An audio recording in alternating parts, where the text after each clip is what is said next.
Senior सहाफ़ी और तज़ियाकार आसमा शिराजी के मुताबिक गुज़िश्ता कुछ अरसे से हमारी रियासत और ताकत के तकाज़े बदल गए हैं। ज़रूरत के तहत आइन में तब्दीलियाँ भी कर दी गई हैं। बज़ाहिर निज़ाम की मजबूती के लिए कई इक़दामात और ज़मानतें भी फराम हो चुकी हैं। ऐन आइनी, पार्लिमानी और जमहूरी तरीके से ताकत का पलड़ा फर्द वाहिद की जानिब मुंतकिल हुआ है। बज़ाहिर ये भी एक ज़रूरत के तहत बंदोबस्त है, ताहम इसके बाद क्या है इसका इल्म किसी को नहीं। हर 10 साल के बाद हम फिर 0 पॉइंट पर आ खड़े होते हैं। 10 साल की नाम नहाद जमहूरियतें, 10 साल के मार्शल लॉ और अब 10 साल का हाइब्रिड निज़ाम का तजर्बा, जिसमें गाड़ी का स्टीयरिंग किसी हाथ में और ड्राइवर कोई और। कभी मईशत के तकाजे तो कभी रियासत की हाजतें। सिविलियन बालादस्ती महज एक ख्वाब था और न जाने कब तक रहेगा। कौम को हर 10 साल में नए सूबों यानी नए इंतजामी यूनिट के सुहाने ख्वाबों में उलझा दिया जाता है, तो कभी नए डैमों की तामीर को मौजूए बहस बना दिया जाता है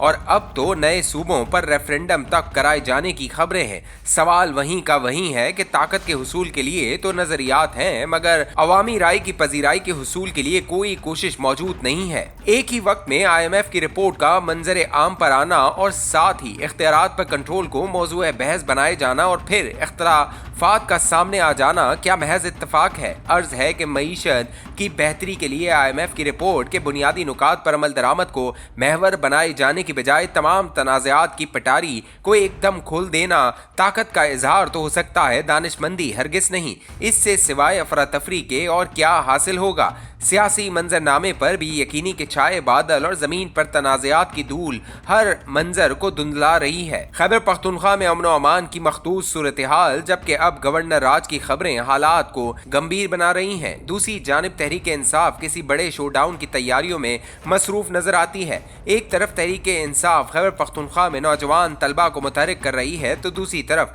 इमरान खान से मुलाकातों पर पाबंदी माहौल को मजीद तनाव का शिकार। NFC पर पीपल्स पार्टी के सर पर अलग तलवार लटका दी गई है। ये गुंजल किसके काम आएगा और नतीजा क्या लाएगा, इसका अंदाजा शायद किसी को नहीं। क्या ये महज इत्तेफाक है कि 27वीं तरमीम के चंद दिनों के बाद नवाज शरीफ खामोशी तोड़ देते हैं और इमरान खान से बड़े मुजरिमों के एहतसाब का मुतालबा करते हैं? सवाल यह है कि नवाज शरीफ का ये मुतालबा किससे है और क्यों है?